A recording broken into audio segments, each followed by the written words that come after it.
A book is meant to give you a detail. It's not something you just read one off, then you not pick up another, then you say, okay, I'm reading another book.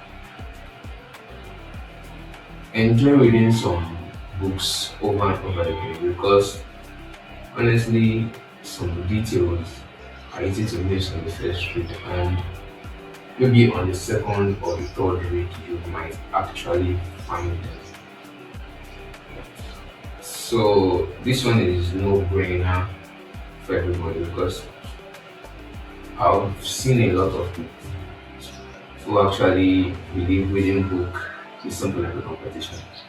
You can see them with their Instagram or their Facebook or whatever their social media platform is. They just post these massive library. And sometimes when you check the old page history and everything, you just started reading 2 years ago, and it's as if they just dedicated every single day of their life to reading, they didn't have that time to do, and they are reading a lot of books, reading a lot of books. But the thing about reading books is that you're not actually trying to join the competition. You are trying to gain knowledge, and knowledge is not something you gain with like a one-off action, right? It's continuous for it to stick. So you won't say that you play the guitar once or you blow the flute once and you already become a master at it, or you know every single key, or you know how to play every single music on it. It takes reading, it takes practice of countless hours to become master at that thing. I will say the same goes for book that people really need to get down to reading books over and over again. I do have some books here with me, and I have some books on my phone that I actually try to read and everything like that. It's not been great so far because there are many tiny little challenges, but at least I am trying. That's what I'm trying to get on the low excess in the train, you know, where people just deem it fit to read book non-stop. Like reading book is a one kind of competition, like within everybody. But how many books in your distance 600? When did you start reading? Oh, 4 years ago or 3 years ago. Well, didn't you have any other thing else to do? Yeah, I did. Well, I don't know. I just wanted to review how many of those books do you really read? Because I do believe when you read books, you tend to miss some details. On, and those details, they are not easy to catch on the first read until you come back again, then you read it. I mean, over and over. Once it's a favorite book, it has to have some kind of information, not small kind of information, like a huge amount of information. And that's to apply so much in their life and in their craft. When you see them picking a large set of books, like 1, 2, 3, 4, 5, 6, and they say, okay, these 6 books are my favorite, and this one tells you this one tells you this. I'm not arguing, I'm not disputing that. But there has to be some message. How many times have they reread those books? Even if they have time, I tell you, oh, only once, and you didn't even try to go back again to read the details in those books to understand why those books actually became your favorites. Like you didn't try to highlight the details of what became your favorite. And I wouldn't say people should just read only books, right?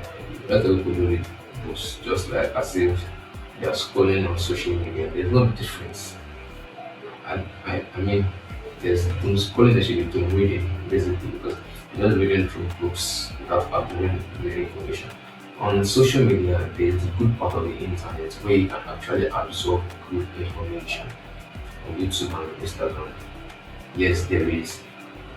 There's a part for doom scrolling, but there's a part where you can get very good information. The same happens with books. There are parts where you can get very good information, but there are also parts where you can just be doing rubbish and just reading. If you want to learn about finance, you go deep into it. If you want to learn about something about psychology, you go deep into it. If you want to learn about sociology or banking or history, you go deep into it. And let me even just throw this out there that self-help books are overrated. The essence of writing a self-help book in itself is the fact that the person who wrote the book is still searching for meaning in life. Because nothing actually do prepare you for life, like experience, then learning from it, then trying to figure out what went wrong or what you did right, then we are planning to future situations. Don't get me wrong, there are a lot of books that do help a lot of people. Like, there are a lot of self-help books that are meant to actually help people. Those are the good ones. But it doesn't mean that you have to read every ikigai or every atomic habit or diary of the CEO or can't hurt me. A book genre that is very inflated is the self-help book genre because people keep recommending them like as if they're the antidote to the problem of society. If you want to read, then get learned in such a way that when you have a conversation on a general, you don't actually sound like a stupid person. Get learning on history, finance, civilization, the rise and fall of civilization, why things are that way, psychology. These are things to get really deep on. You learn about society, you start to see patterns, you start to see, you know, you start to understand some cultures more. You get to see why some people act the way they act, why some people do the way they do, see why the elites exist in society and the hierarchy of humanity, how problems start from civilization and how it always ends. Like you start to see all these patterns. That's the essence of most books in life.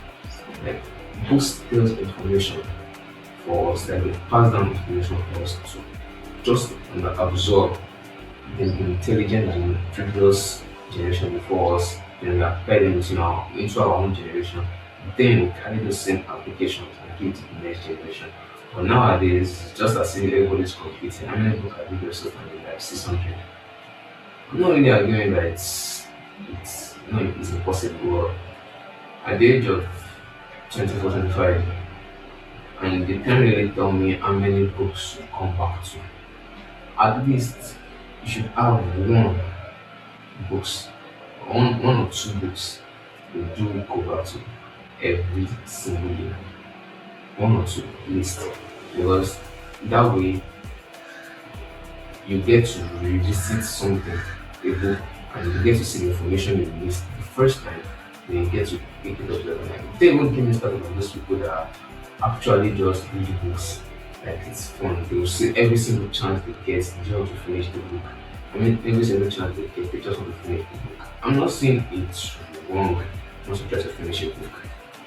It's just so damn wrong that the biggest flex of a reading book is I've read so many books. Like I've read 800 books. What did you get? But when you get learned in a way that when you come out in society, people will know that okay, yes, you've read such kind of books, the vocabulary will change. It's not say you read the 48 laws of power this week, you are done with it, the next week you jump to come out me. Then your life you're never going to touch those two books after you read them finish again. Like make it make sense. So my general advice here would be read books a lot. There's so many different genres: history, finance, banking, rise and fall of civilization, how many societies function, how they are formed, their history. Get to know psychology, sociology, and enjoy reading books over and over again. And don't try to read too much books on self-help because in itself Someone posting that this book can help you fix problem is them having that same problem and still trying to find a solution for it. I can't really say much on that yet, but when someone says how to listen to you, how to talk so that kid will listen and how to listen so kid will talk, that is their own kind of like learning style. If you try that kind of rubbish in Nigeria, you will almost regret it.